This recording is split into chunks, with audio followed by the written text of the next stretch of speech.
film begins with a clear postmodern irony. Paul rummages through a pile of junk, scavenging for something useful.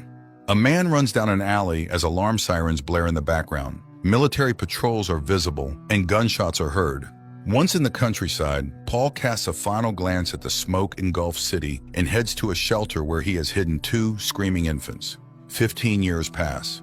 Paul lives with his teenage sons and a dog in a remote area, cut off from the world by a deep crevice in the earth. One day, Thomas almost fails to return before dark from neighboring Rose's farm, which frightens his father. At home, the 3 of them meticulously close the windows with shutters from the inside, securing them with bolts for safety, and then they dine. At the table, Paul warns his son that if he is late again, he will no longer be allowed beyond the property's boundaries. Joseph provokes his brother with questions about their interest in the neighbors, leading to a minor argument.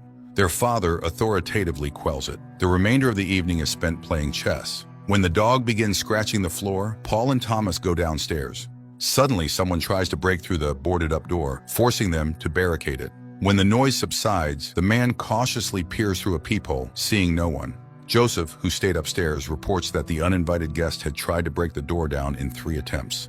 In the morning, they see huge claw marks on the door. As they pry off the damaged board to replace it, Paul discovers a pile of giant cockroaches. During the day, the family goes about their usual activities. Joseph is eager to indulge in his hobby in the shed, but his father first instructs him to chop wood. Later, Paul visits his son, who is working on a car. They discuss the incident, supposedly caused by environmental pollution.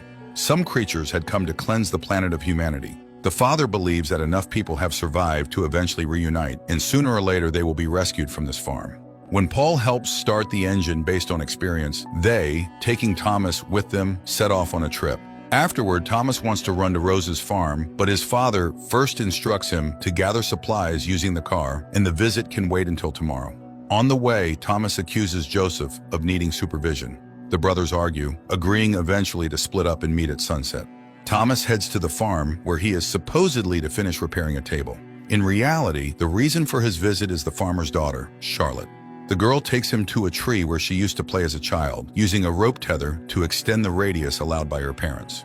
There, they discuss possible scenarios of the apocalypse, either a poisonous fog or an infection from an unknown virus transmitted by insect bites.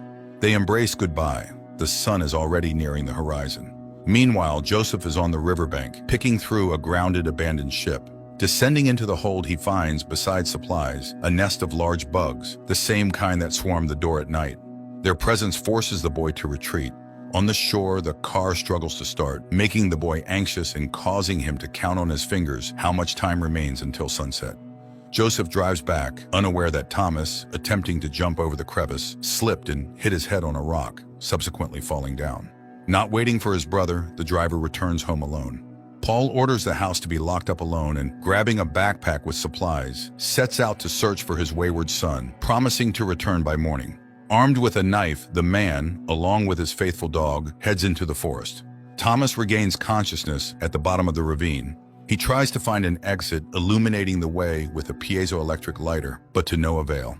Hearing the rustling of awakened creatures, Thomas pulls out a penknife, but it doesn't save him from a monster's attack, thrusting a paw through a hole in the ground.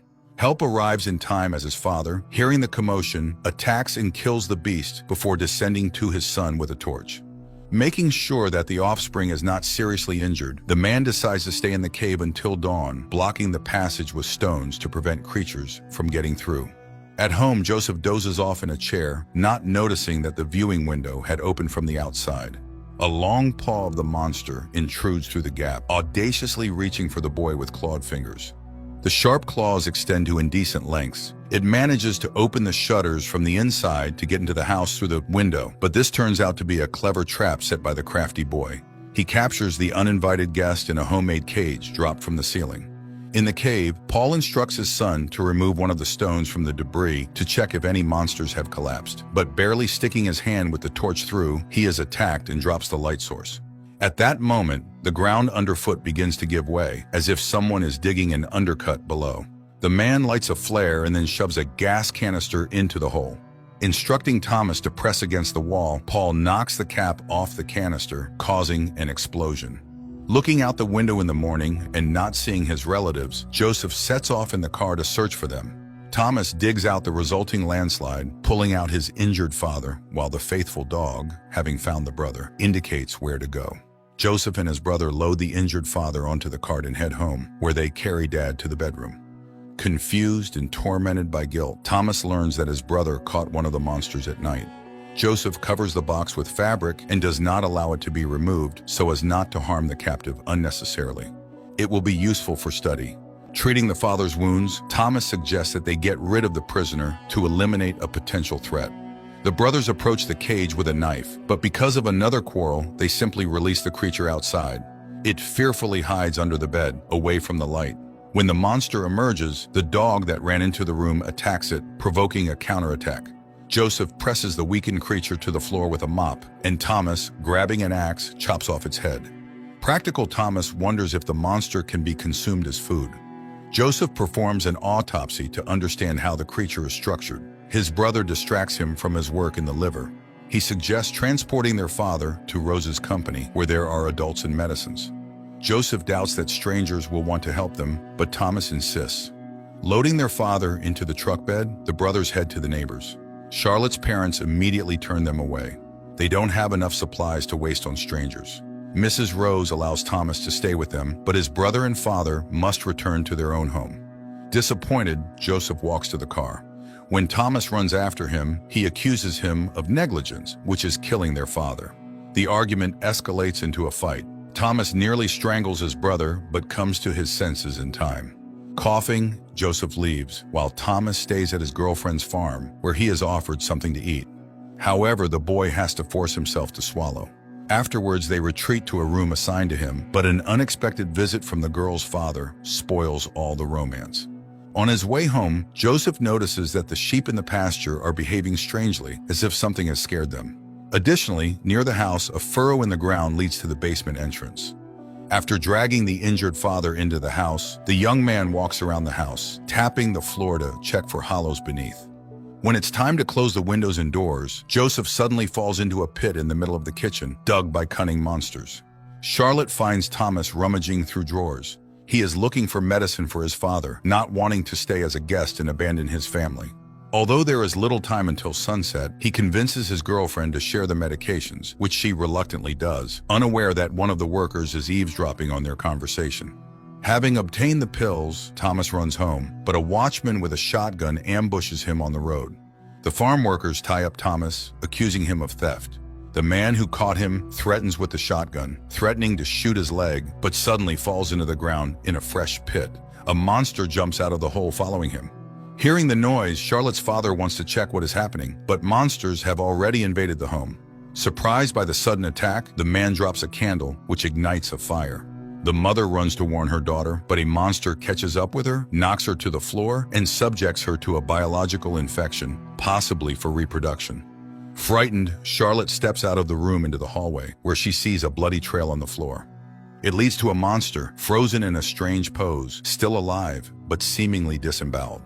In the barn, Thomas asks the workers to untie him while they are dragged off one by attacking creatures. Abandoning the captive, the men run outside, but there rolls in a fresh batch of monsters. The youth manages to break a wooden bar to which he was tied, but a monster already snaps its hungry jaws in front of him. Suddenly, its head explodes into pieces. To the side appears Charlotte with a shotgun. Grabbing the medicine, the teenagers run out into the night, illuminated by flashes of fire from the burning house.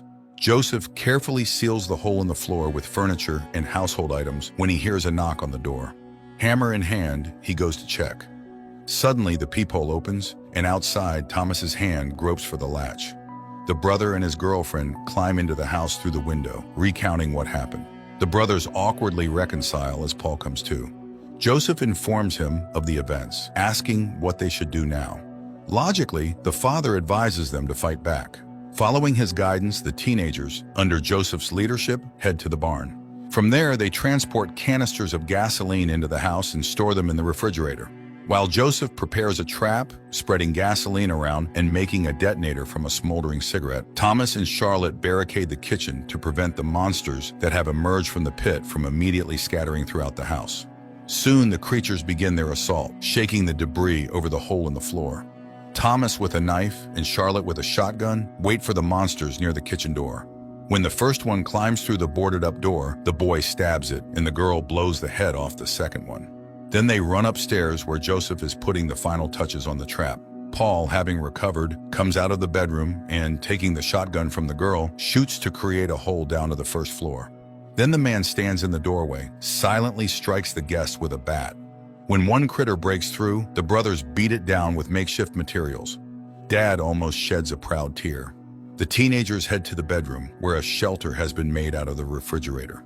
Paul locks the door from the outside to delay the creatures. The monsters break down the door and burst into the room, but then the fire reaches the gasoline, and an explosive reaction follows. The teenagers wait it out inside the freezer, which eventually tips over. Emerging outside, they try to find their father among the ruins. Suddenly, a burning hand breaks through the debris. Frightened, the teenagers run to the car. Hastily starting the engine, they drive away from the burning house where they spent their brief lives.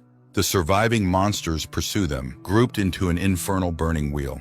Charlotte fires from the shotgun before the terrifying chase disintegrates. Stopping to catch their breath, the teenagers see the mesmerizing sight of the starry sky for the first time in their lives. In the morning, gathering the remains, they bury their parents under Charlotte's tree. Then, deciding what to do next, the teenagers get into the car and set off in search of other survivors like them. Behind the car stretches Charlotte's old rope tether, which snaps from tension, a symbolic umbilical cord. Now they are on their own. The car drives off into the distance along with the joyful dog running alongside. The film ends here.